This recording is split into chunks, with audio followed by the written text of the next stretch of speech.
The death of Chris Cornell was shocking, but it wasn't necessarily a surprise. After all, the Soundgarden frontman had a long history of drug addiction and depression before his apparent suicide in Detroit on May 18, 2017. However, his wife remained adamant that he was not suicidal before his death, and some fans and amateur detectives believe that he was actually murdered. To this day, many insist that questions remain about how Chris Cornell died and what the real cause was.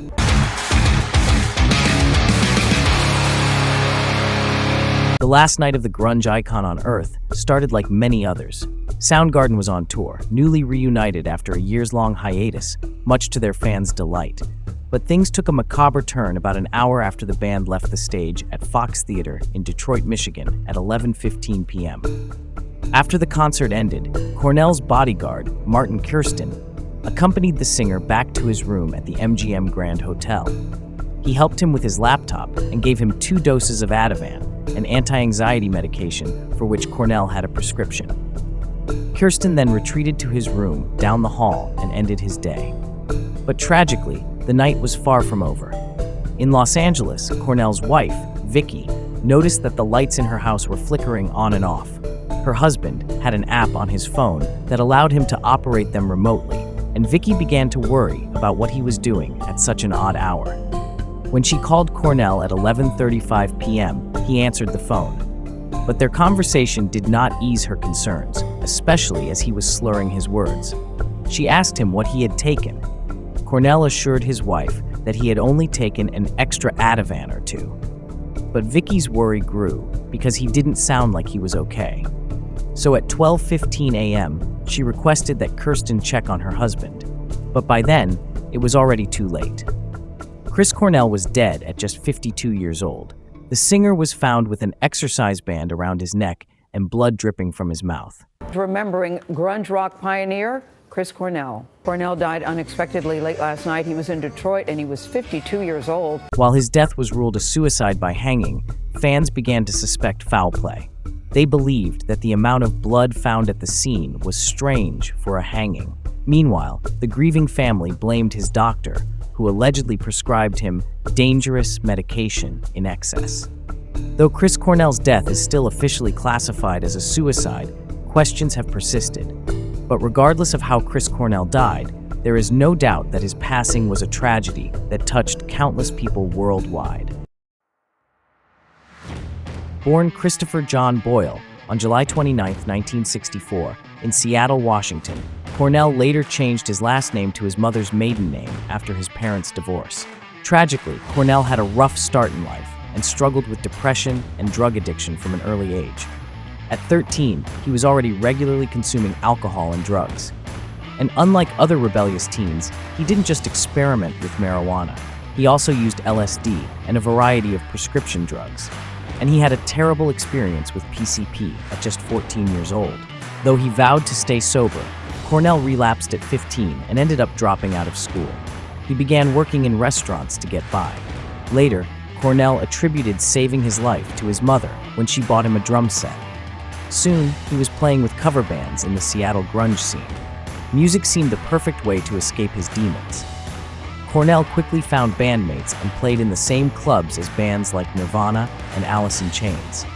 In 1984, he formed Soundgarden, which became the first grunge band to sign with a major record label in 1989. But the band didn't truly find success until 1994, after Kurt Cobain's death. After producing 5 studio albums, selling millions of records, and embarking on countless sold-out tours, Soundgarden disbanded in 1997. After the band broke up, Cornell embarked on a successful solo career and founded the group Audioslave with members of Rage Against the Machine. Cornell seemed to have it all, but by the time Soundgarden reunited in 2016, his demons had returned to haunt him. In March 2017, just 2 months before his death, he sent an email to a colleague saying, "I'd really like to talk. I relapsed."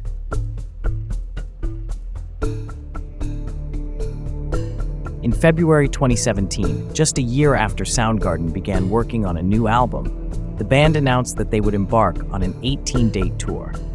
Initially, their Detroit show on May 17th seemed like any other performance.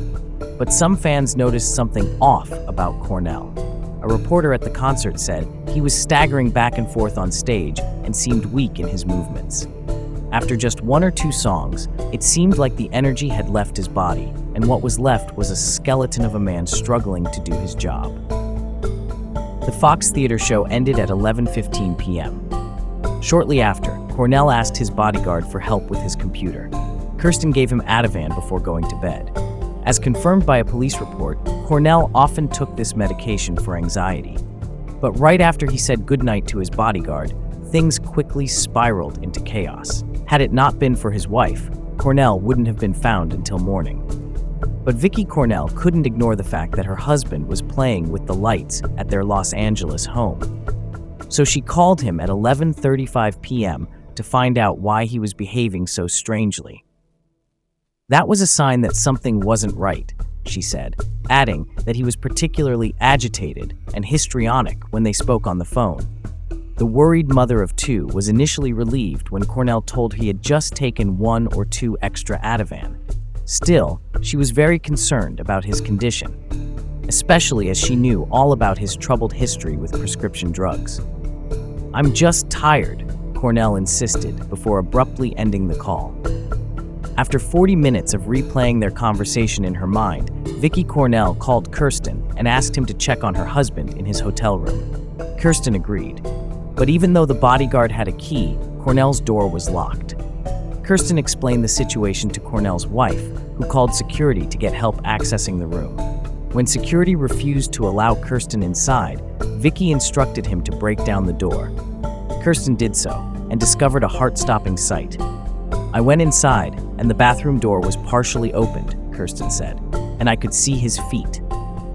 Kirsten found Cornell on the bathroom floor, with a red exercise band around his neck and blood dripping from his mouth.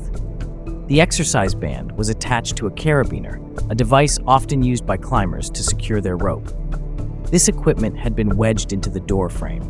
Shockingly, the exercise band was only removed after the MGM medic, Dawn Jones, arrived on the scene at 12:56 a.m.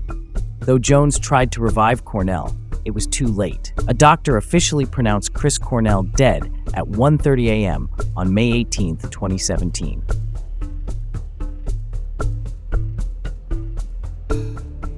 Seeking answers about how Chris Cornell died, forensic detectives at the scene quickly ruled out foul play. On June 2nd, the Wayne County Medical Examiner's report concluded that Cornell's death was a suicide by hanging and stated that medications did not contribute to the cause of death. However, Cornell's toxicology report showed that he had several substances in his system at the time, including lorazepam, Ativan, pseudoephedrine, a decongestant, naloxone, an anti-opioid, butalbital, a sedative, and caffeine. And quite worryingly and dubiously at the same time, one of Ativan's potential side effects is suicidal thoughts. The singer's close ones found this hard to ignore. Then rightly so. Why on earth would you put such a thing on the market as a pharmaceutical company? Vicky Cornell remained adamant that her husband was not suicidal and that the medication had clouded his judgment. She said, "He didn't want to die. If he were of sound mind, I know he wouldn't have done this." Meanwhile, conspiracy theories emerged shortly after Chris Cornell's death. One major reason people believed he was murdered was the amount of blood found at the scene. A forensic pathologist who was not involved in the case weighed in, saying it was highly unlikely that such a large amount of blood would be found after a hanging. In response to people who believe her husband was murdered, Vicky Cornell said, "Some of these people are just fans searching for answers, but some are conspiracy theorists who have told my kids and me the most bizarre things." Perhaps the most baseless conspiracy theory about how Chris Cornell died is that he was killed because he was about to expose an alleged child trafficking ring operating out of a Washington, D.C. pizza parlor. Comet Ping Pong, a Washington, D.C. pizzeria, was once at the center of a debunked conspiracy theory that claimed it was the site of an alleged child trafficking ring. Before Cornell's death, he and his wife had founded a foundation for vulnerable children. But authorities firmly stated that there was no connection between the foundation and the pizzeria in question. "We investigated all possible angles and there were no signs that this was anything other than a suicide, said Detroit Police PR Director Michael Woody. But we were inundated with different theories. Aside from the conspiracy theories, others have pointed to a few inconsistencies in the reports about Chris Cornell's death. These include some strange bruising on his body. There was also some blood found on the floor of the hotel bathroom. Cornell's family also blamed the doctor who had prescribed him Ativan. They believe that the medication impaired his judgment and led to his death. Chris, a recovering addict, had a prescription for Ativan, said Cornell family attorney Kirk Passage. The label on the prescription warned the user not to take more than what was prescribed and to contact your doctor immediately if you experience suicidal thoughts. The singer's widow also opened up about how Chris Cornell struggled with addiction for years. Though Cornell had struggled with various substances, including OxyContin and alcohol, Vicky claimed that the singer was completely clean at the time of his death. "My husband was the furthest thing from a rock star junkie," she said. "We were very, very tight on what he took. I was the one filling prescriptions. But he relapsed," she continued. "He was on a drug for anxiety. It was prescribed by a doctor, and it's dangerous. It can cause suicidal thoughts. If you're taking 1 or 2 extra pills, you don't know what you're doing." Despite the mystery surrounding the case, authorities continue to insist that Chris Cornell died by suicide. If you enjoyed this episode, don't forget to subscribe to our channel and leave us a comment with your thoughts on what you'd like to see or hear on our channel. Until next time, I warmly greet you and wish you good health. Take care. Cheers.